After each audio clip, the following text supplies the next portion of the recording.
Hi,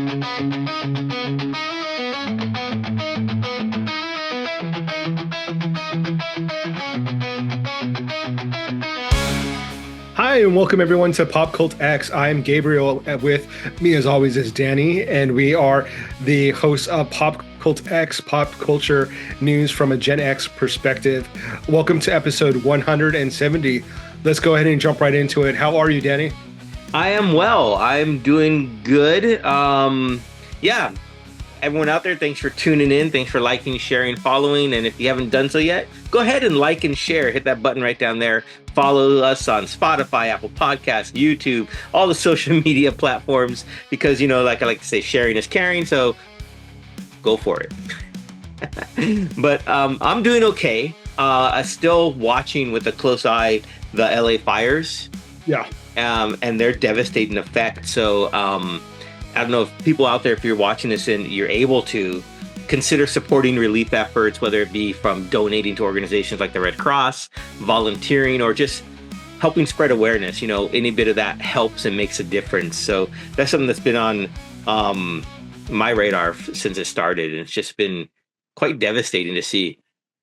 Yeah, it's really sad. It obviously is affecting pop culture because the news is everywhere and it's impacting, you know, everyone. I mean, whether it be people in the entertainment industry, and it's having an impact on that as well. So, like you said, if you are able to help, please go out and help and do what you can. Absolutely. And another thing I saw in pop culture news today, when we're recording this, I saw that David Lynch passed away. Yeah, that's really sad. I saw that today at work. Which is kind of sad. I mean, for me, I know other people have more of, it means more to them because I only saw, I think, maybe one or two of his films. Yeah. Which would be like, I saw probably half of Mulholland Drive, and then, what's the other one? Lost Highway. Mm-hmm. And I watched Lost Highway mainly because Nine Inch Nails did like some of the music for it. Yeah. Like The Perfect Drug, I think, was from there. Yeah. But I know other people have more of a connection to his work. I know his work was really out there and very a distinct point of view, I guess, is a good way to put it. Yeah. So that was really sad to see that.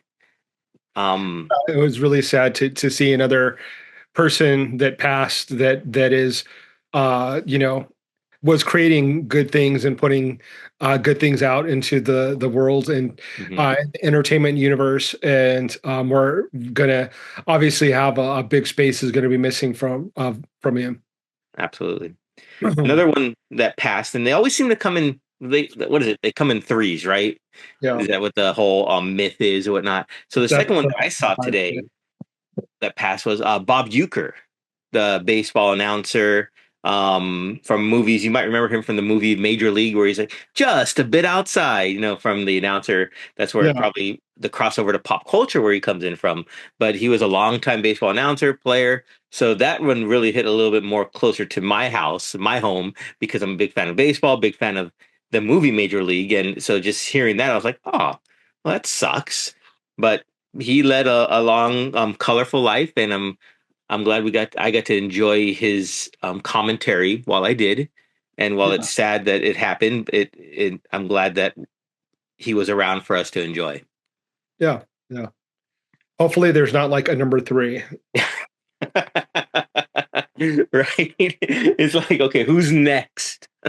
Yeah. I was going to say something really mean and be like, well, if there is a number 3, maybe it'll be X, Y, or Z, but that's not nice. Well, we can hope for TRU, right? But that's maybe a little too wishful thinking on my part. Anywho, I did see something unrelated to people's dying that was really cool. That I saw the and it's the trailer was released for Daredevil Born Again, the new series that's getting released on March 4th on Disney Plus, and it looks fantastic. I'm not sure if you had a chance to see it or not. I haven't seen it. Oh, you need to go watch it. It looks so. Of course, Daredevil. Charlie Cox is reprising the role. It looks like John Bernthald's coming back as the Punisher. He's looked like he was in prison. He had like a long beard, and it looked really cool. The fight scenes looked like they came right straight from like the Netflix version of it.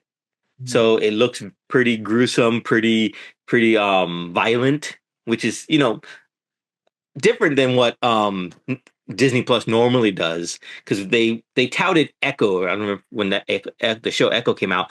It's, oh, that's gonna be our most violent one, but it wasn't that bad at all. Yeah. So we'll see how this goes. But if the trailers are any indication, then it's gonna be pretty gruesome. Yeah. I've never really been a big fan of Daredevil, like It's as okay. comic book. Um, so like I'm interested to get into it because I know he's really popular, but it wasn't really necessarily one of my favorites. That's I know because he was a street level guy. I get it. I know what you're saying. Uh, But it looks really good. I mean, Kingpin's coming back, of course, played by, oh goodness, what's the actor's name? D'Onofrio. Yes, D'Onofrio. Thank you, Vincent D'Onofrio. Just zoom went over my head. But yeah, and he like is like the perfect casting for that character. He So really is. I can't wait to see what he's gonna do. And he looks like he's playing the Mayor Fisk role, which in the comic book run with that's pretty exciting, pretty fun. So I'm really curious to see what they're gonna do with that. Yeah. Um, I also saw that Severance season 2 was released today on Apple Plus, and I'm not sure if you watched season 1 or not, but it's a really interesting show. So I'm curious to dive into season 2. Adam Scott, I don't know if Patricia Arquette is reprising her role or not, but I know she was one of the producers on season 1, so I'm looking forward to that. There's someone else that's in season two that I was really surprised to see. Did they add a character or like another actor come in to play in season two? They I probably did. I I haven't. saw someone that I was like, oh, that's really cool. Oh, yeah, I'm sure I didn't really watch any of the trailers or follow any of the info other than when they put out, oh, we're making a season 2. So Yeah. I just wanted to be surprised. I want to say it was a female actress, and I was like, oh, that's really cool. And then but I can't remember who it was. Oh, well, I'll have to check it out. Well, let me take a look. Anything new come out today or recently that you saw or that are interested in seeing? I still haven't seen Nosferatu, which I've Mm. been really wanting to see since Christmas. But then of course I got sick and yada yada yada. Uh, we did go and see the last Showgirl with Pamela Oh, Anderson. okay. How was that? I was not expecting it to be as good as it was. I thought like, oh, it's gonna be good. It's like we'll go watch it, but it was like a really good movie. It's um the visuals of it are really good. It's like the way it's filmed is really kind of ethereal and very film analog, and she looks great. Jamie Lee Curtis is great in it. So yeah, it's a really good film. Okay. It's a really good character that basically is an older showgirl who is in a show that is about to close, and basically where's her life going to go from there, Mm, all her friends and her family, etc. But really interesting, obviously filmed in Las Vegas, and it's really, I really recommend it. It's really good. I think if I remember correctly, it gave me when I was watching like the trailer for it a lot of vibes of like the movie The Wrestler with Mickey Rourke. Okay. Yeah, I So never I'm, saw oh, okay. Yeah, it had like that similar, like you said, the grittiness, the almost like the handheld camera type feel. yeah. So, so interesting. I want to see it. Sounds good. I I'm heard she's sure that the director is, because it's Gia Coppola is the okay. director. Yeah. And she did a fantastic job in directing it. It's really good. Okay, that sounds cool. I mean, I want to watch it. I mean, I've heard Oscar buzz worthy for the actresses and for the director. So Yeah. very cool. Yeah. I finally saw Wicked, if that Oh no. makes. That is, And I thought it was really good. Yeah, I thought it was really good. I enjoyed Ariana Grande's performance immensely.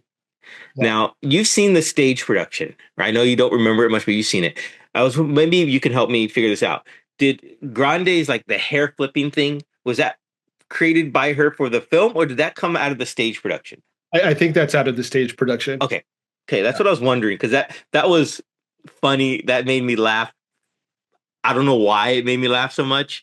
I Yeah, just remembered whenever she did that, it reminded me of Will and Grace yeah, when Jack was doing his Cher impersonation. He yeah, would do that same sort of hair toss, and I was just laughing about that so much. It just, yeah, it was a yeah. I think that came out of Kristen Chenoweth portrayal. okay. And it was cool seeing Kristen Chenoweth and Idina Menzel in the film as the two, musicians or performers when they get to the Oz itself. So Yeah, Emerald City. So that was fun. That was pretty cool. First, it took me a moment to realize who they were. Then it dawned on me. Oh, that's right, the yeah, originators of it. So I thought that was pretty cool. yeah. It was really cool cameo. Yeah, yeah, and the lead actress Cynthia, what's her last name? Nope. Yes, she was really good, really powerful and intentional with their song delivery and everything. I thought she did a great job. Of course, I don't have anything to base it on, but it was, or to base it against, but it was really well done. I really enjoyed it. I'll watch it a second time. Looking forward to part two when it comes out. Yeah, yeah. So I'm excited for that. And yeah, that was what I've been up to since last week. Well, there was something else that had kind of caught my attention in pop culture news. I heard an interview of Wendy Williams on the Breakfast Club radio show, and she's in the middle of a conservatorship battle, very similar to like Britney Spears. Really? So it was really interesting because she would basically came on the radio to plead her case, which was really sad. People may, obviously know Wendy Williams as a very iconic radio Talk show host. Yeah. and then also a talk show host. And she for whatever reason got in this conservatorship and now can't get out of it, Wow. and is basically prisoner, according to her words, in this apartment that has like one window, and she's like in bed all day and like can't do anything, has a phone that like only she can call out but you can't call in. um it's very kind of scary to imagine that can happen to someone. And she has, I think she said she had like $15 that the rest of her money is being controlled. And Whoa. yeah, so it's definitely like a free Britney Spears moment, but like free Wendy Williams. Um, it obviously like no one can judge someone based off of an interview to be able to be say like, oh, they're cognizant and they're within their abilities to control their finances or whatever. But certainly they need to reevaluate her status and her situation, in order to make sure that it's not, she's not being taken advantage of. Yeah. Because as of now, it certainly sounds very suspicious of what's going on. It was a very sad interview because at one point, like she even starts crying and saying like she may not be able to go see her dad for his birthday, and um, just really really sad, and just thinking that this happened to Britney Spears and now it's happening to her, and theoretically I guess it could happen to anyone. That's interesting. How does that even come about? I mean, I get when a younger adult Britney Spears, when she got entered into it, she was young, all of a sudden had all this money, right? And still didn't make it right. But as an adult, I mean, she's older than us, I think, right? So Yeah, she's 60, I think. so how did she get placed into that? What was it? I wonder what the circumstances were around that to create that concern. That's Yeah. trippy. Well, there's a lot of allegations that are like rumors that have been put out that there are reasons that she was put in or placed under a conservatorship, but she denies those allegations and wants to have her situation reevaluated. Yeah, So, I mean, I it befuddles me. It's like she she's not allowed to make her own mistakes. She can't live her life the way she wants. It's like who are anyone else to tell someone, "Oh, you can't do that with your own money." yeah. It's, Well, I mean, there obviously are situations where people have, conditions where they shouldn't be in charge, or they can't be in charge of their own decision making process for safety reasons. Um, and they want the court system wants someone else to be in charge of it for their best interest. But that's what the argument is now, is has that gone from her best interest to now is she being taken advantage of? So it'll be interesting to see what transpires moving forward. Does that only happen to people with money? Because I don't know. It seems like those people who are less fortunate, I guess, the courts don't care about what happens to them, right? So Well, I mean, you do have a lot of guardianships and people that like take care of their adult children that are, you know, in need. So I know of that, but it's certainly the ones that get, put in the media or yeah, pop culture are the ones that are people who are famous. yeah. Okay, that makes sense. I guess. I Yeah. guess. I don't know. It's just still weird to me. Yeah, it definitely is interesting. They did question her about I apparently she got fired from a radio station from in New York because of allegedly because of Puff Daddy. And they asked her, like, what do you think? And she was like, it's about time. From all the things that she quote knows, he's going to end up in jail and deserves to be there. So that was also kind of an interesting moment on the interview. Mm. So it'll be, that case in itself is something that we're going to be hearing more of in the Oh future. yeah. And it's very, I don't know what the word would be, juicy or. I think juicy is going to be a good word for it because that's when all the stuff starts, being revealed in testimony and everything, and it's just going to be, ooh, yeah, I don't know. That's It's going to be a lot. going to be a lot. Yeah, it is. We'll have episodes on episodes about just that. Yeah. Yeah. I also saw that they released a Barbie doll of Aaliyah on her birthday and it sold out. Oh, wow. And um, it made me think, like, if there was a collectible or an action figure, a doll, whatever, what have you, of someone that is famous, who would it be that you would want? Ooh, I'm glad you asked this. Too bad you're not asking it next episode when we're going to talk about collectibles. But who would This I is a want? precursor. What's that? This is a precursor to Yes, a that. precursor. A way to make me think of who would I want. I would Do you like. have something? I don't really have many collectibles. Yeah. I don't really collect collectibles, but if I were to, I think I would want what's his name? Brandon Lee as the Crow. Okay. That would be because back when that came out in 1994, that's what I wanted to be for Halloween. Like everyone else, I think that's Yeah. I wanted that aesthetic. I wanted that look, that feel, that vibe. I just thought it was so cool. So even today, yeah, I think I'd go with that. All right. Very cool. I used to collect baseball figurines, and they were called, oh, I forgot the name of them. They were popular back in the day. They probably still are, where it's just like the batter swinging or the pitcher pitching. And Yeah, I I used to remember have a that. lot of those. So, but I think I Yeah. grew out of that phase. I don't know. Yeah. I still have, I mean, I am a collectible person. I have a lot of collectibles. I have I mean, more than I could mention, but I think that one of my favorites was when I was little, I had a Mr. T, Oh, and nice. that was Okay. pretty cool. Yeah, that's cool. I mean, I, I would have still had him. That'd be kind of really cool.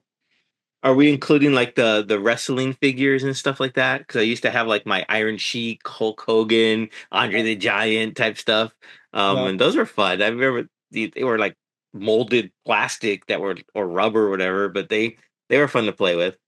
Speaking of, did you see that Hulk Hogan got booed? Like, I he's been on ever since he adopted like the whole right wing agenda. He's been on some uh roller coaster of a ride, and I don't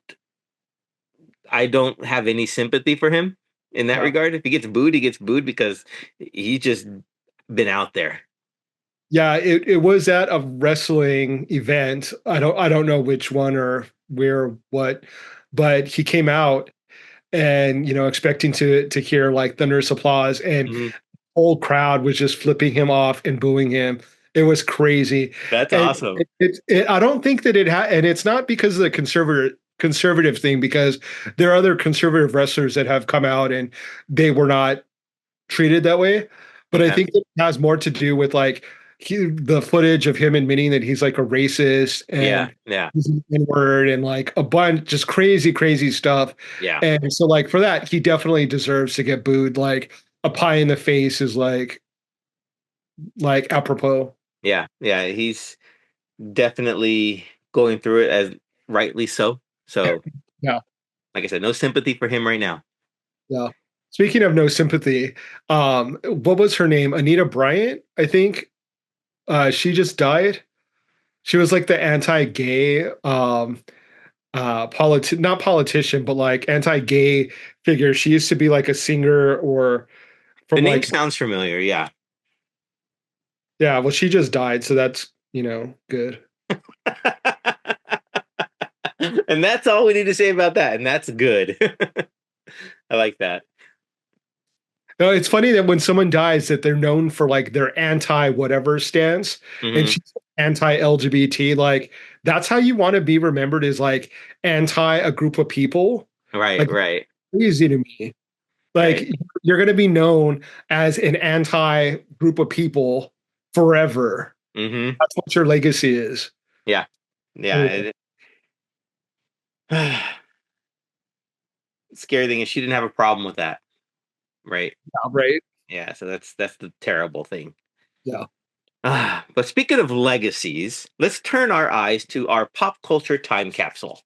All right. So I was coming up with ideas for the show, and I was like, okay, what's milestones? And so it's been 25 years since Y2K and the whole phenomenon around that and everything that sparked around the year 2000. So it made me think, what else happened in the year 2000, 25 years ago, now 25 years later, that if we were to open up a time capsule that maybe we buried in front of an elementary school, what would we find pop culture wise? What would we, or if we made it ourselves back in the day when we were younger, what would we have put in there? Yeah. And I think that's what I'm more interested in. It's like, what would you have put in there that you would want your future self to see or to remember and relive that whole nostalgia vibes? Yeah. So for me, the first thing I would put in there or would want to pull out from there would have been a PlayStation 2 that was released in the year 2000. And it was one of those gaming machines that just really amped up the home console game. So Sega Dreamcast had just released the year before. It was doing great. But then Sony released their version of that, next generation graphics at the time. And it just was mind-boggling the way it came out and the way games played and the way you made it was for me that shit was just everything in the year 2000. Yeah. Is there a particular game that you played on there that was? um well, the football Madden game was one. There was a game that didn't get released in the year 2000, probably one I played the most when it came out in the year 2001, was Gran Turismo, the driving game, the Yeah. driving simulator they called it. And it was just so much fun to just try out different cars that I would never ever get to drive. So just trying them out and having the feel and how they move differently, and they did their best to encapsulate the dynamics and the ergon or not ergon aerodynamics of the car, each car differently. So that was a lot of fun. 2000s, like I don't know the exact dates. I want to say that 2000 I was pretty deep into like my No Doubt musical phase, like listening to No Doubt. Okay. I can remember them singing It's the End of the World by REM on Mm. MTV on New Year's Eve, Hmm. like into 2000. So I'm pretty sure that that was like 2000s. So yeah, I would like have to say my No Doubt music collection. Okay. Um, did. Yeah, I mean, music was great. I mean, what else music wise came out there in the year 2000? So Destiny's Child was a big hit back then. Yeah, What else was there? Linkin Park had their debut album, which I think really kicked off the hybrid rap and rock genre. yeah, Which we don't really think about them too much anymore, but they really were the pioneers of that, I think. couple that I didn't listen to were like NSYNC had their first album, Britney Spears had their Oops, I Did It Again album, and Eminem had his Marshall Mathers. So I didn't really listen to those, but they came out. Yeah. A lot of influential music that not necessarily I didn't really listen to, but Mhm. yeah, some good music. Yeah, and I think more importantly is music and the whole genre was Napster was really huge at that time, and that was like, of course, the precursor to what we now have as like Spotify or Amazon Music or Apple Music. It was like the first streaming service in its own regard where you could download the film. Of course, they went bankrupt after their lawsuits by Metallica and others, but that was the precursor. So the file sharing service of Napster was huge in 2000. I know I spent a lot of time on that. Yeah. Yeah, I remember too. I think I remember like downloading some music, but not like as much as other people because I was scared that I was gonna get like raided and like put in jail. I always thought about that too when I was doing it. I was like, but you know what? I'm not distributing it. Some people they download it, then they put it on CD and sell it and stuff, and I think that's who they went after. So I was Uh, just personal use. yeah, I don't know. Metallica got to me. I was scared. And I think that's one of the reasons I never liked Metallica too, personally, is because they Um, went after individuals who were just, just people who like kids. music. Yeah, It's like, what's the difference between me hitting record on a cassette from the radio than downloading the music off of the internet? quality. Well, quality, yes, granted, but it's still the same concept, right? So, I don't know. That's in the past. We'll leave that there. Yeah. I know Survivor reality TV got its start in the year 2000, Okay. and so that was a huge thing that if we're going to TV real quick, that really stood out. I think did Big Brother start the same year, or was it just Survivor? I'm not sure if they started the exact same year, but they started about the same time, I think. Okay, so yeah, Yeah. the reality TV or the precursors to the competition reality TV type stuff really Yeah. got its beginnings in the year 2000. Yeah. Survive was really big in Survivor when it first came out. Yeah, I think like everyone else, it was because it was new, right? It was fresh. We hadn't seen that before, so I thought that was really cool to have all these people and their tribe, and they vote who's off the island. And yeah, that was fun. I remember that. I think I pull out the pin that says like I survived Y2K. Oh yeah.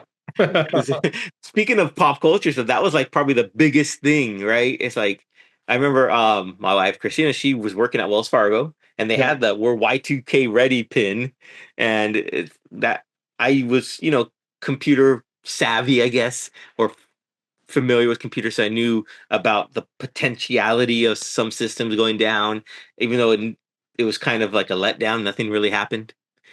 Yeah. It People thought like planes were just gonna like fall from the Yeah. sky. So, but that was probably one of the biggest pop culture things from the year 2000 or from 99 going into 2000. Yeah, for sure. That, yeah. Um, movie wise, X-Men was released in the year 2000. Was it? Yeah. Can you believe that? The first X-Men movie. So, I mean, that's Hugh Jackman's first take on Wolverine. So it's like crazy to think 25 years later, here he is still playing that character. Yeah.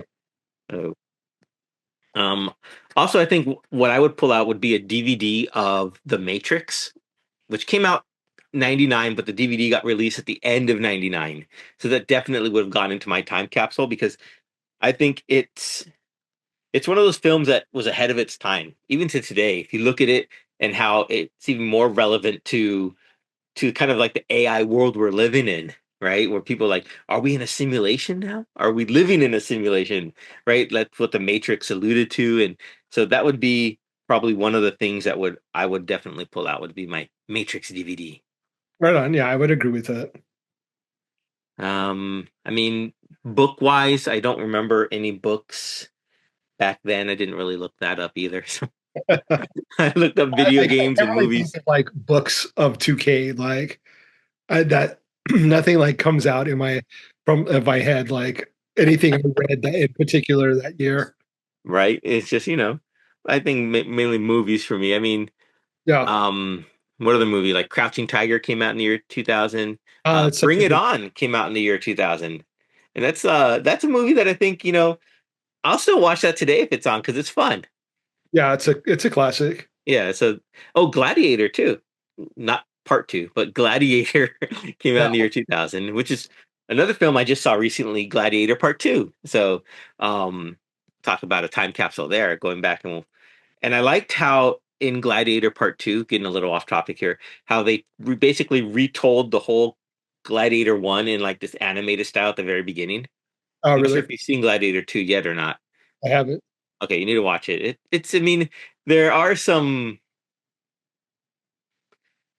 I guess if you look online, read online, you'll see like there's a lot of historical inaccuracies.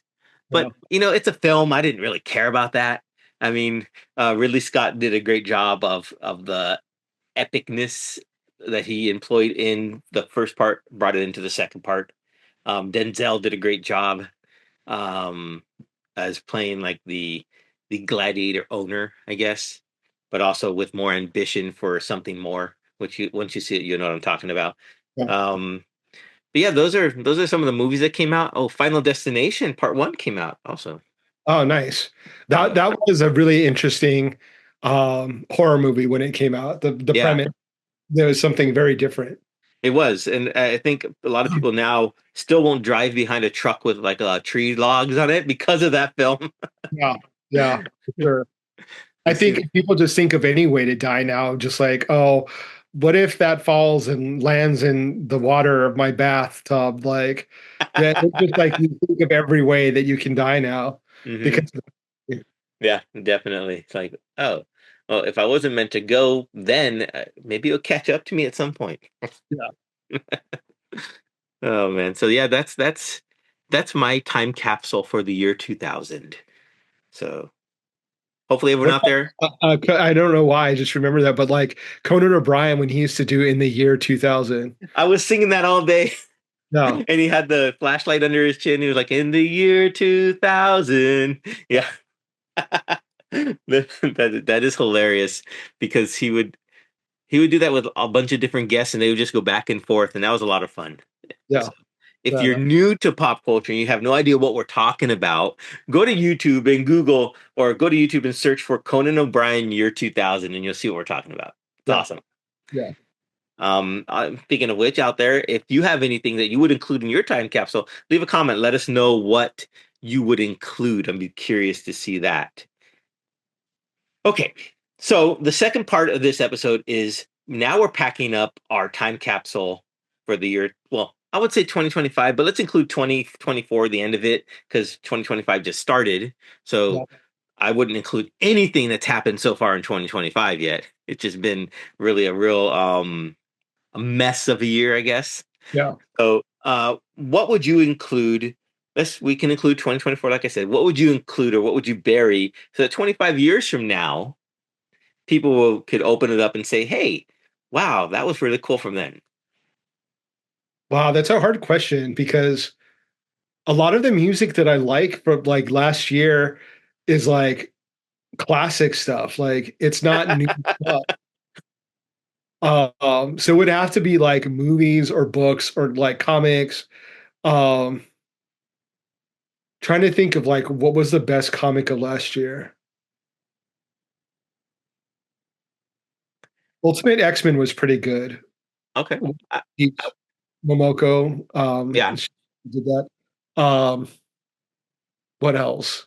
just Movie- include Deadpool Wolverine DVD or Blu-ray, and Yeah, and then people would trip out, be like, "Wow, wait, X-Men 2000, Hugh Jackman 2025, what's going on here?" yeah, he doesn't die. Yeah, Um, yeah, I would include that for sure. Um, what else? I can't think of like what was my favorite book of last year. I can't either. I don't know. That's why I was asking you because I had no idea. Yeah, I don't know. What would you include? Just the movie. I don't know if what. See, I don't think I read any books that came out in 2025. I think they were all released prior to that, Yeah, or 2024, I guess. I guess I would include some baseball cards. I've been really, I don't know how this happened, but I came across this video of someone opening a baseball card pack.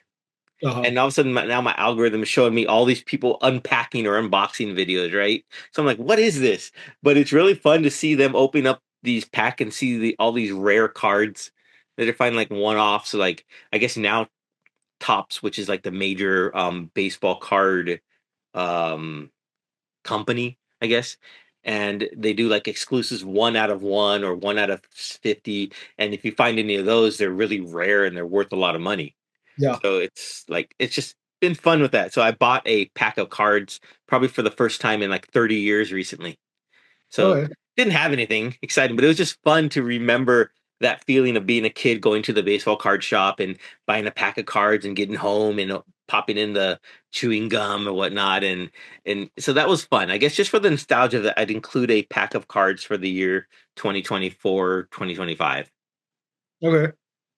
So, Yeah. Maybe some of my like favorite variants of the year, like covers, mm, comic books that came out last year. I would throw those in there. See what was like popular when it came to like variant covers back in 2024 versus, again, it would be Peach Momoko, a lot of that, Maria Wolf. Um, yeah, I think that would be most of the stuff that I would put in there. I think I'd include this guy right here, that one, my Jay Gonzo's Ghost Rider variant cover. So that's a real fun one. Yeah. But yeah, I mean, there's lots of stuff out there that I think we're missing, but stuff that's meaningful to us. I think we included that, we'd want to reopen in 25 years from now. Yeah. So that's cool. Yeah. I put in Joker too. Ooh, that'd be fun. Just Just to piss people off. that'd be cool. I mean, I can see that. Um, It was a good movie. I don't it know why. was. No, I agree. It was a really good movie. I really enjoyed it. Yeah. I just had a thought of something that came out in the year 2000 as I was looking through my notes here. The Jennifer Lopez debuted her Versace dress that year for the Grammys, All right. and that moment was very unforgettable, I guess. So if you Yeah, I saw think it that, was like the most Googled like thing that year. yeah, yeah. I mean, if you saw that and you know what dress we're talking, if we say the dress, you know exactly, and you know what you're talking about. You know exactly. You could picture. You know exactly what we mean. I think I read a quote that David Duchovny said the first time he was 100% sure no one was looking at him.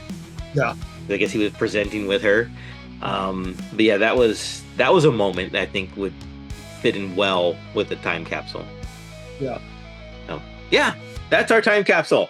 Let us know out there what you guys have for your pop culture time capsule from 2000 and what you'd want to put in there this year to be opened up 25 years later. Yeah. Yeah, that's what I got for this episode. Anything else you have for us, Gabe? No, just keep your eyes and ears out for anything that's cool and throw it our way. Any new bands, any new books or anything like that, let us know. Absolutely. Well, that being said, thank you guys for tuning in, for liking and sharing. Please continue to do so, and we will see you all next time. See ya.